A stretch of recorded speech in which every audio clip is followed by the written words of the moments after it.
Have you ever been to an all-you-can-eat buffet, absolutely stuffed, but they wheel out a fresh tray of your favorite dessert, and you think, well, maybe just one more round? That's the political version of the question we're tackling today. For most of American history, being president was a two-term job. You get your 8 years, and then you ride off into the sunset to write a memoir and maybe start a podcast. We're talking, of course, about the question echoing from Mar-a-Lago to Capitol Hill. Can Donald Trump run for a third term? It is more than a question of legality. It is a political cage match and a constitutional cliffhanger all in one. Today, we're going to break down the ironclad rules, the imaginative loopholes, the historical precedent, and the sheer political willpower it would take to answer that question. Buckle up, because this is where Law and Order meets House of Cards. And just to tease you, there are indeed paths that can lead to a third presidential term for President Trump. Be sure to stick around. Chapter 1. The Constitutional Brick Wall. Let's start with the big, immovable object. For most of the history of the United States, the two-term limit wasn't even a law. It was just a vibe. A very strong vibe set by George Washington. In 1796, he decided he was done after 2 terms, basically setting the ultimate do not disturb precedent. There was no 2-term maximum rule. Washington just did a legendary mic drop, calling it quits.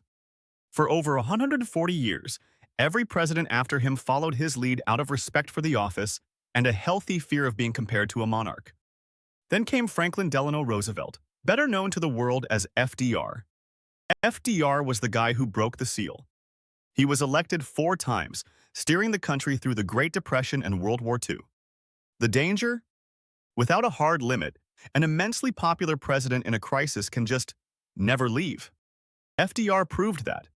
He was elected 4 times. The first time right after the Great Depression in 1932, then again in 1936, then again in 1940 when World War II started, and finally again in 1944 to guide the country through the final stages of the war.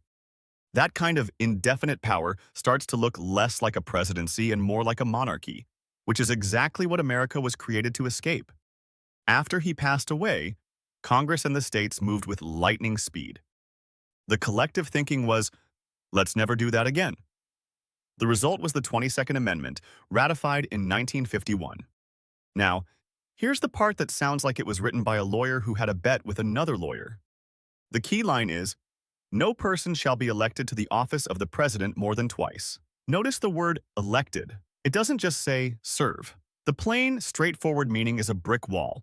Trump was elected in 2016 and again in 2024. That's 2 elected presidential terms. Your limit is up. No third term. Legal scholars across the spectrum agree that the text couldn't be clearer if it were written in bold. So, is that the end of this video? Not so fast. Because if there's one thing a clever lawyer loves, it's a single, debatable word. The word elected has become less a brick wall and more a brick puzzle. And that's where our story gets imaginative. Chapter 2. The Legal Loop-de-Loops. All right, grab your law school textbooks because we are about to enter the world of constitutional fan fiction. Since tearing down the 22nd Amendment is almost impossible, the theories for a third term all share a common theme. Trump wouldn't be elected president. He would simply become president through the back door. Think of it as the political equivalent of getting into a sold-out concert by wearing a t-shirt that says security on the back.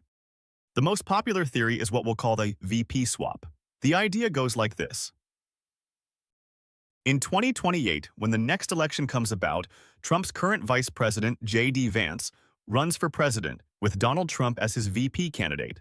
Vance wins, gets sworn in, and then immediately resigns. By the rules of succession, Trump becomes president again without ever being elected to the office. It's almost Shakespearean in its cunning. But there's a legal pothole the size of the Grand Canyon here, and it's called the 12th Amendment. It states that no person constitutionally ineligible to the office of president can be VP. Since the 22nd Amendment makes Trump ineligible to be elected president, both amendments in combination work together to form an effective block to the top and second top job in the government. It's a closed loop. Trump himself even called this plan too cute. and said he wouldn't do it, which is probably the only time you'll hear "it's too cute" as a reason for not overhauling American democracy. But wait, there's more. If the front door and back door are locked, what about the side door? This is the succession shuffle.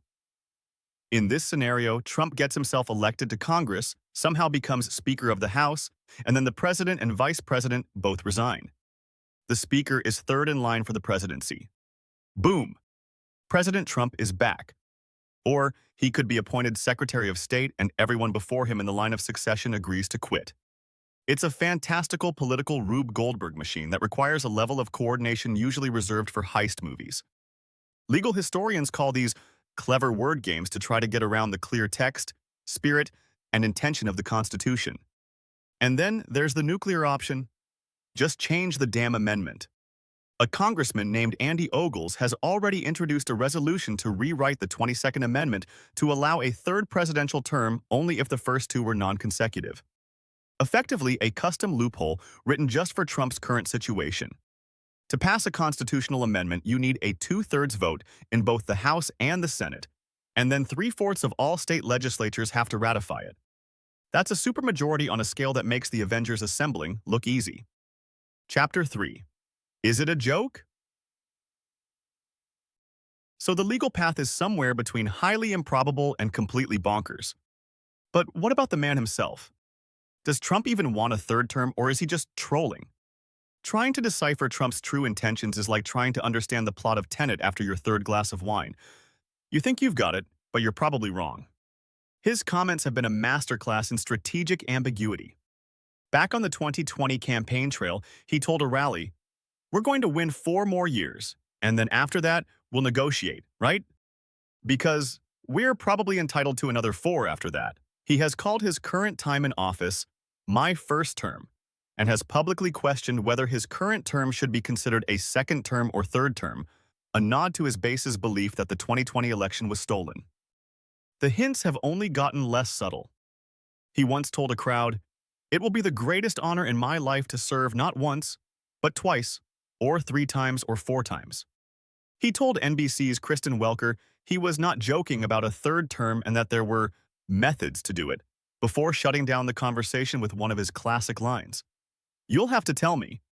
At a White House summit in May 2026, he joked about leaving office in 8 or 9 years, and while his staff laughed, he pointed at the crowd and said, "I'm not joking."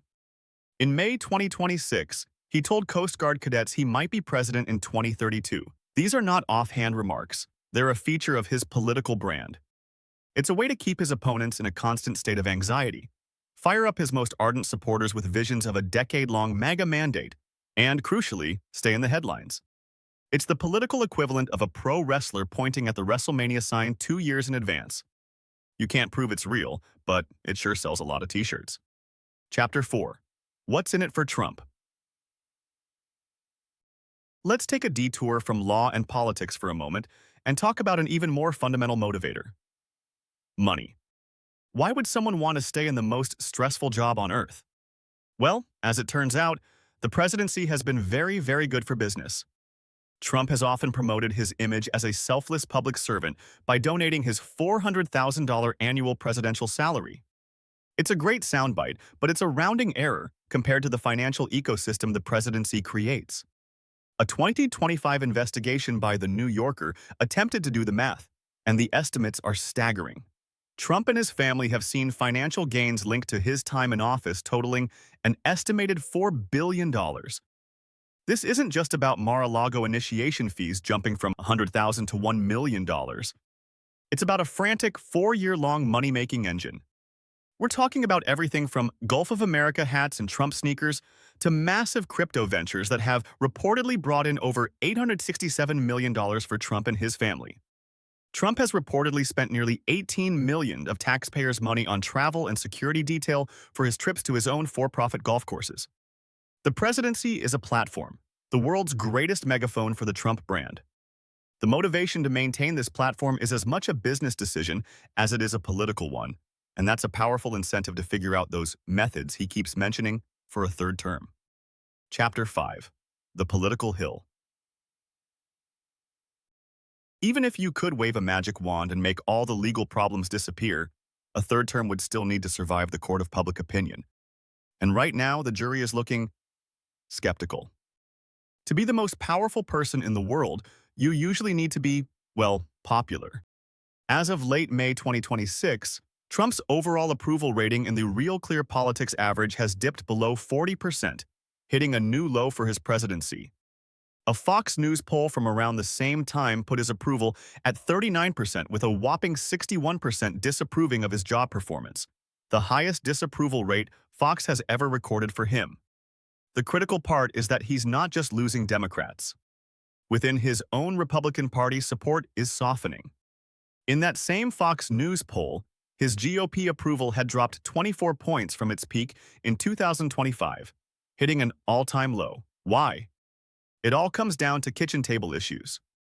Only 29% of voters approve of his handling of the economy, and his approval on inflation is a brutal 24%. As one Republican pollster put it, independents jumped ship in 2025, and now non-MAGA Republicans and other core constituencies are wavering. It doesn't matter how good your legal arguments are if the electorate feels their wallet's getting lighter. Any bid for a third term, whether through the front door or the back or the side, would be the most uphill political battle in modern history. It wouldn't just be a fight against the law at this point, it would be a fight against a majority of the country. Chapter 6. The Future of Trump versus the Field. If a Republican primary were held today, it would be a brawl. The clear frontrunner to carry the MAGA torch is Trump's own VP, J.D. Vance. A recent Echelon Insights poll shows him leading the potential field. Vance is already making moves in early primary states like Iowa, honing a message of economic nationalism and cultural grievance.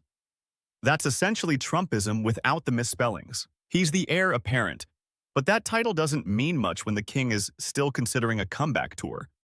Right on his heels is the man Trump appointed as Secretary of State, Marco Rubio. One poll by Atlas Intel even showed Rubio surging past Vance with over 45% of the hypothetical primary vote. He's a seasoned politician and a familiar face who can appeal to both MAGA diehards and more traditional Republicans. And let's not forget Florida Governor Ron DeSantis, who is quietly laying the groundwork for a comeback after his bruising 2024 primary loss to Trump. He's term-limited as governor in 2027 and is already traveling the country, trying to remind Republicans that he's the competent administrator who can actually execute the MAGA vision without the chaos. On the Democratic side, the 2028 primary looks like a California civil war. Former Vice President Kamala Harris has told supporters, "I am thinking about it," and continues to be a top contender in early polls. She even led both Vance and Rubio in a recent hypothetical head-to-head matchup. But challenging her for the nomination is the man who's been acting like a shadow president from Sacramento, Governor Gavin Newsom. A prominent Democratic megadonor has already thrown his weight behind Newsom, touting him as a candidate who can unite the party. It's a matchup that would pit Harris's historic candidacy against Newsom's pugilistic, in-your-face approach to Trumpism. So, can Donald Trump go for a third term? Legally, the Constitution stands in his way like an impassable mountain range. The text is clear, but the world is full of creative climbers. Politically, he'd be fighting the headwinds of approval ratings and a Republican field eager to move on. But if there's one lesson from the last decade of American politics, it's to never say never. The conversation itself, the hints, the legal theories, the hype, is a form of power. We'll just have to wait and see if anyone tries to take a third term. Thanks for watching. If this breakdown fascinated you, we ask that you hit that like button, subscribe for more deep dives, and let me know in the comments what you think about the methods Trump is exploring. I'll see you in the next one.